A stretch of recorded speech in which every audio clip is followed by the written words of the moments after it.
முதலில் தலைப்புச் செய்திகள். இலங்கையில் இனவாதத்துக்கு இடமில்லை, சுதந்திர தினத்தில் அனுர சூளுரை.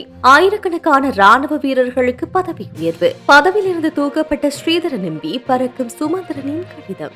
வடக்கு ஈரநில விவகாரம் அரசாங்கத்தை கடுமையாக சாடிய அர்ஜுனா எம்பி. தமிழர்கள் ஆயுதம் தூக்குவதற்கு இதுவே காரணம், தென்னிலங்கையில் பிரபலத்தின் ஆதங்க குரல். அமெரிக்கா கிரீன் கார்டு தொடர்பில் வெளியான அதிரடி அறிவிப்பு. தொடர்வது விரிவான செய்திகள்.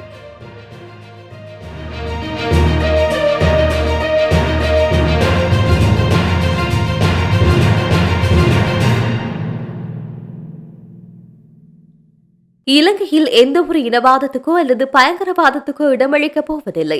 தேசிய ஒற்றுமையே எமது இலக்கு என ஜனாதிபதி அன்றகுமார திசாநாயக்க தெரிவித்துள்ளார். இலங்கையின் 78வது சுதந்திர தின விழாவில் கலந்து கொண்டு உரையாற்றிய போது ஜனாதிபதி இதனை தெரிவித்தார்.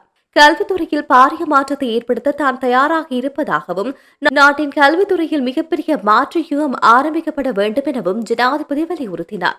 133 ஆண்டுகால காலனித்துவ ஆட்சியிலிருந்து 1948 சுதந்திரம் பெற்றதை நினைவுகூர்ந்த ஜனாதிபதி, இதற்காக ரத்தம், கண்ணீர் மற்றும் வியர்வையை சிந்திய எமது முன்னோர்களை ஒருபோதும் மறக்க முடியாது என்றார். இந்த ஆண்டின் சுதந்திர தின கருப்பொருளாக இலங்கையை கட்டியெழுப்புவோம் என்று வெறும் முழக்கம் மட்டுமல்லாமல் அது எமது இறையாண்மை மற்றும் சுதந்திரத்தின் அடிப்படையில் அமைய வேண்டும் என்றும் ஜனாதிபதி தெரிவித்தார். நாட்டின் பலம் எமது ஒற்றுமையிலேயே தங்கியுள்ளது என்று தெரிவித்த ஜனாதிபதி, எமது அதிகாரத்தில் உள்ள மிக அவலட்சணமான 2 செயல்கள் இனவாதம் மற்றும் தீவிரவாதமாகும் என்றார். நாம் பிளவுபட்டால் எமது பலம் குன்றிவிடும். எமது நாட்டில் எந்த ஒரு இனவாதத்துக்கோ அல்லது தீவிரவாதத்துக்கோ இடமளிக்கப் போவதில்லை. தேசிய ஒற்றுமையே எமது இலக்கு என அவர் திட்டவட்டமாக தெரிவித்தார். இலங்கை ராணுவத்தின் 9158 ஏனைய தரநிலை வீரர்களுக்கு பதவி உயர்வு வழங்கப்பட்டுள்ளது. இலங்கையின் 78வது தேசிய சுதந்திர தினத்தை முன்னிட்டு இவ்வாறு பதவி உயர்வு வழங்கப்பட்டுள்ளது. முப்படைகளின் கௌரவத்தை மேம்படுத்தும் வகையிலும் ராணுவத்தினரின் நீண்டகால சேவையை அங்கீகரிக்கும் வகையிலும் இந்த நடவடிக்கை எடுக்கப்பட்டுள்ளது. இதேவேளை சுதந்திர தினத்தை முன்னிட்டு நாடளாவிய ரீதியில் போலீஸ் மற்றும் முப்படையினர் இணைந்து விசேட பாதுகாப்பு நடவடிக்கைகளை முன்னெடுத்துள்ளமை குறிப்பிடத்தக்கது.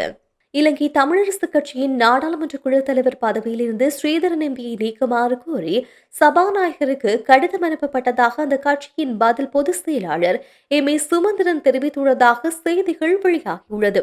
அமைச்சரவை பேரவையில் ராணுவ அதிகாரி ஒருவரை கணக்காய்வாளர் நாயகமாக நியமிக்க ஸ்ரீதரன் எம்பி ஆதரவளித்தார் என்று கூறப்படும் விவகாரம் சர்ச்சையானது. இதையடுத்து அவரை பதவி விலகுமாறு வலியுறுத்தப்பட்டது. ஆனால் அதை அவர் ஏற்கவில்லை.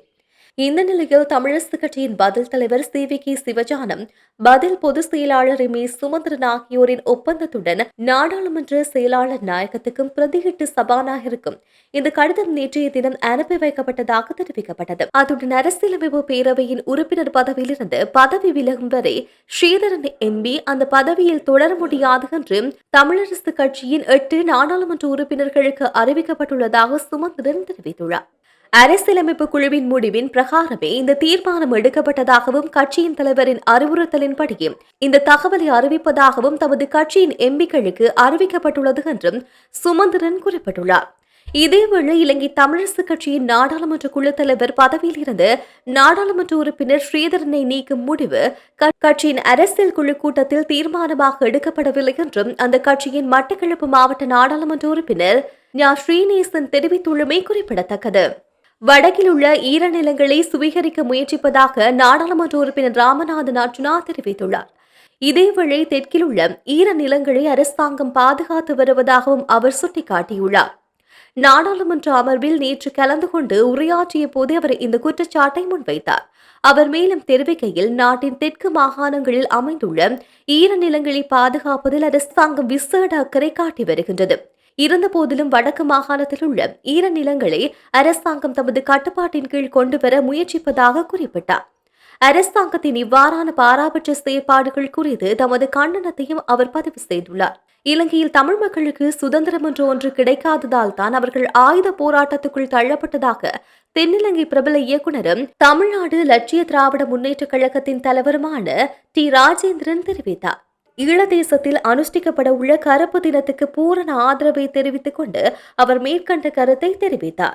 இதுகுறித்து அவர் மேலும் தெரிவிக்கையில், நாளைய தினம் இந்த சுதந்திர தினத்தை கொண்டாடுவதால் தமிழ் மக்களுக்கு என்ன சந்தோஷம் கிடைத்துவிடும்.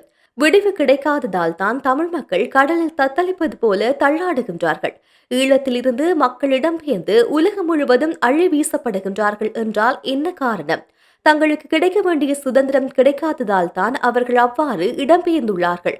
இது இன்றைக்கு பற்ற வைக்கப்பட்ட கனல் அல்ல, என்றைக்கோ பற்ற வைக்கப்பட்ட ஒரு கனல் என்று நான் கருதுகின்றேன். தமிழ்நாட்டில் இருக்கின்ற தமிழ்நாட்டு லட்சிய திராவிட முன்னேற்ற கழகத்தின் தலைவராக இந்த போராட்டத்துக்கு எனது பூரண ஆதரவை தெரிவித்துக் கொள்கின்றேன். நான் இன்றைக்கும் ஈழத்தமிழர்களின் உணர்வுகளுக்கு பக்கபலமாக இருப்பேன் என்று தெரிவித்துள்ளார். அமெரிக்காவில் வருகின்ற மார்ச் மாதம் முதல் சட்டப்பூர்வ நிரந்தர குடியிருப்பாளர்களுக்கு வணிக கடன் கிடைக்காது என அமெரிக்க சிறுதொழில் நிறுவனம் அறிவித்துள்ளது. டொனால்ட் டிரம்பின் அமெரிக்க ட்ரம்ப் பொருளாதார கொள்கையிலும் ஒரு பகுதியாக இந்த அறிவிப்பு வெளியாகியுள்ளது. அதாவது ஒரு வணிக கடனுக்கு விண்ணப்பிக்கப்படும் நிறுவனத்தின் நேரடி அல்லது மறைமுக உரிமையாளர்கள் அனைவரும் 100% அமெரிக்க குடிமக்களாகவோ அல்லது அமெரிக்க தேசியவாதிகளாகவோ இருக்க வேண்டும். நிரந்தர குடியுரிமை பெற்றவர்கள் இனி அரசு உதவி பெறும் வணிக கடன்களை பெற முடியாது. இதற்கு முன் ஒரு நிறுவனத்தில் 5% வரை வெளிநாட்டவர்கள் அல்லது நிரந்தர குடியிருப்பாளர்கள் பங்கு வைத்திருக்க அனுமதிக்கப்பட்ட விதிவிலக்கு தற்போது ரத்து செய்யப்பட்டுள்ளது. அமெரிக்க குடியுரிமை மற்றும் குடிவரவு சேவைகளின் தரவுகளின்படி 2024 நிதியாண்டில் கிரீன் கார்டு பெற்ற புலம்பெயர்ந்தோரின் எண்ணிக்கையில் இந்தியா உலகளவில் 2வது பெரிய நாடாக உள்ளது. ஜூன் 2025 அமெரிக்க வர்த்தக சபையில் புதுப்பிக்கப்பட்ட புள்ளி விவரங்களின்படி 40% சிறுதொழில் உரிமையாளர்கள் வெளிநாட்டவர்கள் என தெரிவிக்கப்பட்டுள்ளது.